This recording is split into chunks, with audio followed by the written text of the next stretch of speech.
it do? What's up? Hey. What's pop locking fam? Welcome back to your girl's channel. It's your good sis Crystal, aka CurlieCrys, and I'm so excited for today's video. Today's video is going to be all about how to grow long and healthy natural hair. So before I go ahead and get into the details of today's video, if you are new to your girl's channel, make sure you make it official by smashing that button down below, okay? Smash that button down below. Go ahead and join the fam because we would love to have you here. So as you guys can see the obvious, sis has flat ironed her hair, and I really wanted to make this video because I have really seen a lot of growth in my natural hair and change over time in the health, the length, and I also know what tips I have been doing to really get me to this point. So I'm going to insert some pictures of where I started, the during process, and then now. So I've compiled a few tips to give you guys to make this video nice, short, and sweet of what you guys can do and what you guys should be doing to get the result that you want. Length is one thing, but the health that comes with it is something completely separate. And since I've been actually able to achieve that with my routine and my tips, I'm sharing those with you guys today. So let's go ahead and hop right into it and not waste no time. So to give you guys a little bit of a backstory, I transitioned my hair and then I cut all of my hair off, all of the transitioning part, and then I only had a natural cookie bush. Y'all, I literally had a bush, okay? So after that, I was like, I don't know how to do natural hair, but I'm gonna try to figure it out. And that's exactly when I started to make my YouTube channel and then started to experiment with a whole lot of different things. And then after trial and error for so long and changing so many things, I realized what routine works for me, and that's what's taken me to the point that I am right now. So the first tip that I'm going to share is regular trims. Regular trims are so essential to growing long and healthy natural hair, because if you don't get regular trims, your hair may grow, but it's not going to retain that length because the ends of your hair are going to be very brittle, very fragile, have a lot of split ends. And whenever you have a lot of split ends, the hair may be growing from the scalp, but it's going to be splitting from the end. So you're not going to see any of that length retention. Now, whenever I say regular trims, I typically trim my own hair whenever I see fit. So sometimes that's every 2 months, sometimes that's every 3 months, sometimes that's the very next week. If I see a split end, I just go ahead and cut that off versus waiting on a particular time to get it done.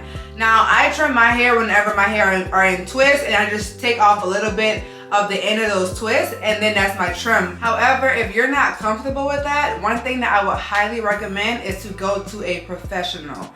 So a professional will most definitely know how to trim your hair and do it the right way with the right tools. So all in all, make sure that you are getting those regular trims. It's so important and essential for growing long, healthy hair. You cannot avoid a trim, y'all. Don't try to hold on to dead ends because it will not work at all. So my next tip that I have is protein treatments. Yes. Protein treatments, y'all, are so important, and that goes along with deep conditioning. So I implement protein in my routine once a month by just using a protein deep conditioner. So instead of using a regular deep conditioner, I use a protein one. But one thing with protein is you really have to know your hair, and in order to know how often you should be using protein. Some people are protein sensitive, but also some people use protein too much and they may think that they're protein sensitive. I like to do it only once a month, and that's a nice routine for me to where it's not too much, not too little. And I just implement, once again, a protein deep conditioner like the Mael Babasu Mint Deep Conditioner or the TGIN Reconstructor. That's also a really good protein one. And also the Dr. Miracles, they also have a really good protein one that has rice protein in it. So I just switch out my deep conditioners. I don't use like the Afro G or anything like that, simply because it's just a tad bit too confusing for my liking. Like, I like to keep it very simple. Like, I like to kiss it. Keep it simple, stupid. Okay, I learned that in English class about the 8th grade, but I like to keep it simple. Also with deep conditioning. So deep conditioning, I'm gonna include this in this exact same tip because that's also something that you must do to grow your hair. I don't care if you low porosity, high porosity, medium density, high, I don't care. You have to use deep conditioners with heat, especially if you're low porosity. you must deep condition with heat. I say for 30 to 45 minutes to make sure that you are really penetrating your strands. I have my old school deep conditioner right here, like literally the one that I sit in. If you guys follow me, you guys know what I'm talking about. That's the dryer that I use to deep condition my hair, okay? So make sure that you are deep conditioning, guys. And how often do you want to deep condition? You want to deep condition on a weekly basis. So once a week, no matter the season, you want to be using a deep conditioner. So my tip number 3 is really a good tip in my opinion, and that's to study your hair. I feel like not a lot of people include this tip whenever they're trying to give like growth tips, but I honestly feel like it's one of the most important tips, because if you're not studying your hair, then how can you know what to give it on a consistent basis? You have to know what your hair wants, how it reacts to things, and you can't just do what someone else does. You have to do what your hair needs. So you can't just watch one of my videos and be like, oh, I'm gonna do that. No, you have to do trial and error with your hair. You cannot live by what someone else does. So something that I did was, when I first went natural, of course I looked at other tutorials, we all do that, but I also listened to my hair. I learned that down the way, is that you have to listen to how your hair reacts to things. So whenever my hair would become super frizzy after using a certain technique, like for instance, wash and goes. Wash and goes for me, I noticed early on that whenever I did a wash and go, using certain gels, my hair would feel so freaking hard, like a brick. And to me, that's not health. I feel like I associate health with moisture and with softness and with a good texture. I don't associate health with hard, super firm hair and like something that is just like a brick. I don't associate that with health. So early on, I had stopped doing wash and goes with my hair. And then I started to do twist outs with my hair. Now, as I grew, I noticed that, okay, there's certain ways to work around that crunch. I could implement a moisturizing butter. I can implement a cream and then my gel. I can use an oil in between those two to get rid of that crunch and get more of a moisturized result. So that's what I mean when I say you really have to study your hair. Also, when it comes to your routine, you have to know what routine works best for your hair. That's super important in getting the length retention, the moisture retention. That's super, super vital, guys. Like, I can't stress that enough. And the last thing I'm gonna say on that is also what products you use. Something I like to say is, you pick the product.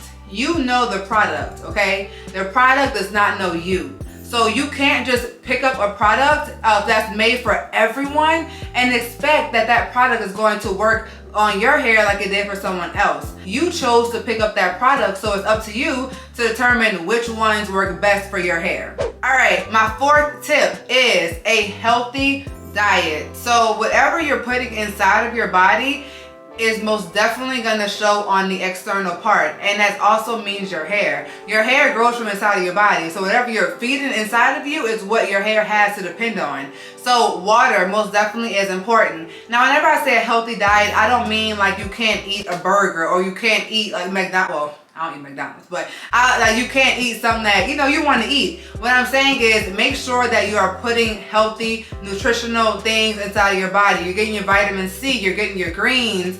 If you aren't someone who likes to eat a lot of vegetables, lean more towards juices. That's really, really important. Like, juices can really get you a lot of vitamins that you may need. Do stuff more like that, Overall, just make sure that you're putting healthy and good things inside of your body, because that's what your hair has to feed off of. All right, my next tip is going to be good old consistency, okay? Consistency is super important to getting the results that you want. Now, consistency as far as a routine. You guys know, for me, I am on a strict routine with my hair. I wash it each week, I deep condition it each week, I style it with moisturizing products each week. That is just what I have been doing for like the past 2 years, basically. My hair is on a routine, so it's also moisture trained as well. If you guys do want to know more of like my tips on my personalized routine, I do believe I made a video like that, so I'll either link it up here or in the description box below. But you make sure that you have a routine. If someone walks up to you and is like, sis, what's your hair routine? You should be able to spit that thing out like that, okay? So it's super important that you have your hair on a schedule, on a routine, so that it can expect what it's about to be getting. So whenever you're on your wash day, cleansing your hair is super important. Using a shampoo in your routine more than like a co-wash is also very important to keep your scalp clean so that your hair can grow. I'm not saying I don't use a cold wash, because you guys know I do like cold washing, but I'm saying shampooing is also really important and something that you should not just overlook and just go straight to a cold wash.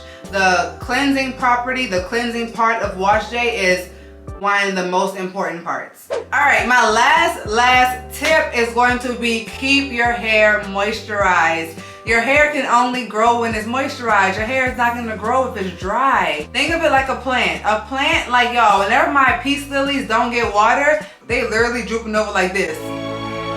Like, that's how they are. So our hair is the same. Whenever we don't get the right amount of moisture, our hair becomes droopy, okay? So I like to make sure that my hair is moisturized, for one, by touch, by feel, and then also by visual. Once I'm applying the product to my hair, I see how my hair reacts. And that's why I like to mention that I like to do twist outs more than wash and goes. Whenever I'm using a nice creamy butter, okay, that really gets it done. Also, whenever you're doing protective styling, where you're like doing flat twists to the back and your ends are protected, that is a bomb way to retain that length to where your ends are not being exposed at all.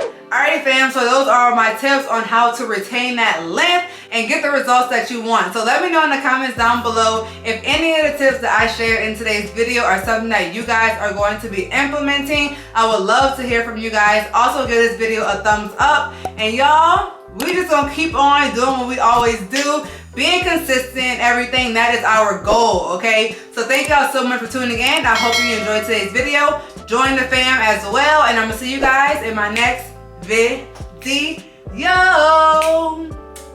Peace.